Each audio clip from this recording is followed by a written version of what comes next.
मैं जैसे ये कह रही हैं कि सबका आरोप है कि भारतीय जनता पार्टी में आने के बाद वो धुल जाता है। मैं तीन जो सबसे बड़े केस हुए और जिसमें से एक केस के चक्कर में इनकी सरकार चली गई और उसके बाद पूर्ण बहुमत से कभी सरकार आई नहीं, वो बोफोर्स का केस। हेमंत बिश्व शर्मा, अशोक चौहान, शुभेंदु अधिकारी, 3 पे उत्तर दे दीजिए। चलिए। मैं आपके बीच में नहीं बोल रहा हूं, मेरी बहन से कह दें कि वो मेरे की बात तो जवाब तो दीजिए ना। ठीक है, बीच में नहीं बोल रहे तो जवाब तो दीजिए। ठीक है, सवाल तो शरद जेन्युइन जी, है। ओके, सवाल तो जेन्युइन है। आप गलत होता है, सवाल तो आपके यहाँ दीजिए। सही कैसे जाता है? एक सेकंड।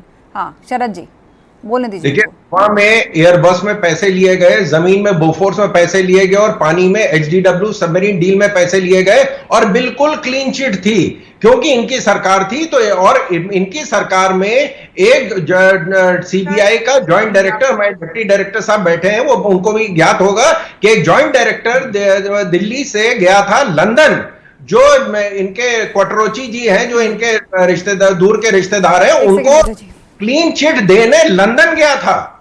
ये इनकी ईमानदारी का नमूना है और तीनों केस बिल्कुल साफ हो गए। बोफोर्स के चक्कर में इनकी सरकार चली गई थी, लेकिन बोफोर्स बिल्कुल साफ हो गया। एचडीडब्ल्यू सबमरीन डील बिल्कुल क्लीन हो गई, एयरबस की डील साफ हो गई। दलील होंगे भाई, तो अपने आप झूठ को लेके कितना तीन केस जिसमें आपकी सरकार चली गई, उसमें आप दूध के धुले हो गए और हमारे ऊपर ये आरोप लग रहा है जो आता है आपके, अगर उनके खिलाफ इन्वेस्टिगेशन हो रहा है, इन्वेस्टिगेशन अपने कंक्लूजन में आएगा। आज भी ऊपर आरोप है, हमने कोई ये नहीं कहा कि इनका जुर्म साबित हो गया है, ये कोर्ट जाए। मैं आप दोनों को रोक रही हूँ, आप दोनों को फिलहाल रोक रही हूँ। सत्येंद्र सिंह जी हमारे बीच में है, पूर्व डिप्टी डायरेक्टर है ईडी से। सत्येंद्र जी, आप ही से कमेंट कि आखिर ईडी पर पॉलिटिकल होने के आरोप क्यों लगते हैं?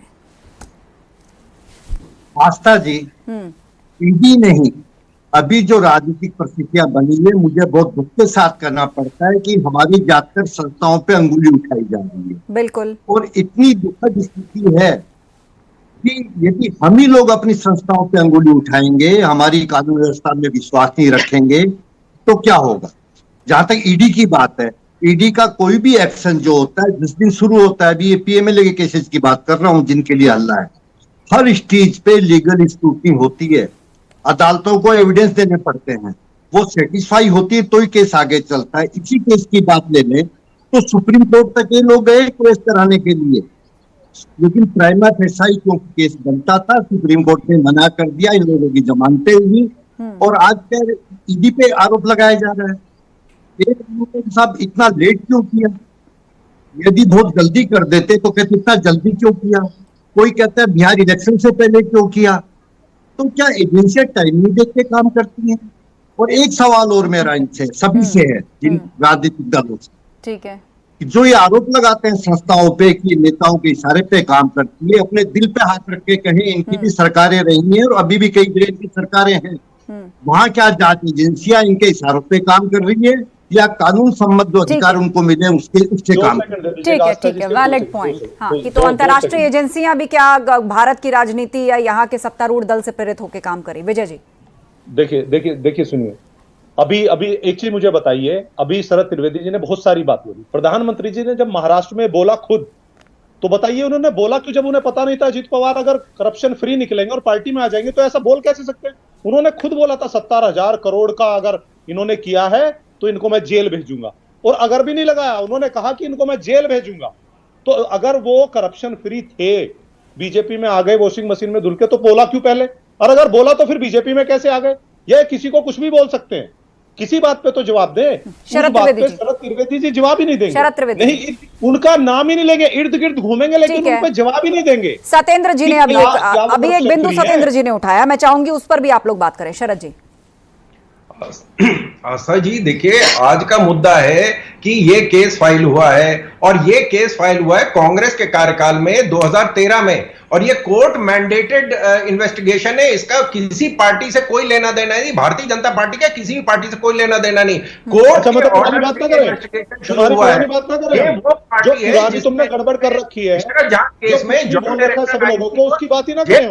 इंतजाम किया था, जो पुराने काले कारनामे तो दिखाने पड़ेंगे ना, तुम्हारा झूठ तो दिखाना पड़ेगा, सामने लाना पड़ेगा। जो झूठ तुमने बोला जिसको करप्शन के चार्जेस बता के अपनी पार्टी में ले लिया, उसे साफ करके गंगा जल छिड़क के वो कारनामे तो आपके जनता के सामने लाने पड़ेंगे शरद जी। इतना झूठ नहीं चलेगा, ऐसे लोग नहीं बैठे हैं कुछ भी अच्छा ठीक है, हमारे बीच में रतिभान त्रिपाठी जी भी ज्वाइन कर चुके हैं, थोड़ा लेट जुड़े हैं, उनकी भी बात सुन लेते हैं। रतिभान जी, इस पूरे मामले पर एक बार फिर से आर पार है और हर बार की तरह ईडी कटघरे में कि इसका मिसयूज हो रहा है। नहीं, बेईमानी भ्रष्टाचार और फिर ईडी कटघरे में खड़ी हुई तो अलग बात है। अखिलेश यादव जी उस कांग्रेस पर चार्ज फ्रेम कर रहे हैं, आरोप लगा रहे हैं जिसके साथ वो गठबंधन में हैं। यानी कांग्रेस ने गलती की थी ईडी बनाकर, ऐसा उनका कहना है। ये तो बड़ी अजीब सी बात है। कांग्रेस की ओर से ऐसा कोई जवाब आया नहीं है, तो क्या तमाम संस्थाओं को बंद कर देना चाहिए? अगर सीबीआई ने जांच की है तो उसको बंद कर देना चाहिए, अगर इनकम टैक्स विभाग जांच करा उसको भी खत्म कर देना चाहिए। किस किस को खत्म कर देंगे? क्या भ्रष्टाचार को खत्म करने के लिए सारी संस्थाओं को खत्म कर देंगे? भ्रष्टाचार को बनाए रखने के लिए क्या संस्थाओं को खत्म कर देंगे? विजय जी अगर कोई बात आ जाए तो अच्छी बात है, अगर बात ना आए विजय जी बोलिए तो इस संस्था को खत्म कर देनी चाहिए। बड़ी विचित्र सी बात है, लेकिन ठीक है, राजनीति के लोग मंडी में सदमे में बोलिए। रवि भान जी, माननीय अखिलेश यादव जी ने इसलिए बोला कि ईडी का मेन फंक्शन समझिए, enforcing laws against financial crimes and money laundering. तो जब वो काम अपना नहीं कर रही है, इसलिए उन्होंने बोला कि उसको बंद कर देना चाहिए। वो विपक्ष के नेताओं के पीछे वो मनी लॉन्ड्रिंग और फाइनेंशियल क्राइम के केस रजिस्टर। शरद त्रिवेदी जी, आप अपने हिसाब से इंटरप्रेट कर रहे हैं, पॉलिटिकली जो सूट कर रहा है उस तरह से तोड़ मरोड़ रहे हैं, ये दलील है। बोलिए, लास्ट कमेंट। आस्था जी, ये कोर्ट और ईडी के बीच की कहानी है, इसमें पार्टी या सरकार का कोई लेना देना नहीं। कोर्ट के मैंडेटेड है, मैं बार बार इस बात को कह रहा हूं कि कोर्ट के ऑर्डर से ही इन्वेस्टिगेशन हो रहा है। और ये जो कोर्ट का ऑर्डर था, ये 2013 का ऑर्डर है। अब वो चार्जेस फ्रेम करने की बात आई है, ये कोर्ट कंट्रोल कर रहा है। आप कोर्ट पे आरोप लगाइए, आपको कोर्ट गुमराह कर रहे हैं, शाबानो के कोर्ट को नहीं माना, देश को गुमराह कर रहे हैं। आप कोर्ट को मत मानिए, शाबानो कोर्ट छोड़िए, के बाद जाइए। बताइए, आपके इसमें जो नेता शामिल हो जाते हैं वो साफ कैसे हो जाते हैं? कौन सा वॉशिंग पाउडर ले रहे हो आप कौन से वॉशिंग पाउडर से नहलाते हैं उन्हें, जो सारा करप्शन फ्री हो जाते हैं? ये तो बताइए। परिवार को वॉशिंग पाउडर का हमें भी तो नाम बताइए ना, वो कौन सा वॉशिंग पाउडर से आ जाएगी राज परिवार। चलिए, समय खत्म हो रहा है, लेकिन कुल मिलाकर एक नया मुद्दा जो फिलहाल पूरी तरीके से सियासी सरगर्मी को बढ़ा रहा है, वो है ईडी का इन्वेस्टिगेशन। उसकी चार्जशीट में सोनिया गांधी और राहुल गांधी का नाम आना। आप सभी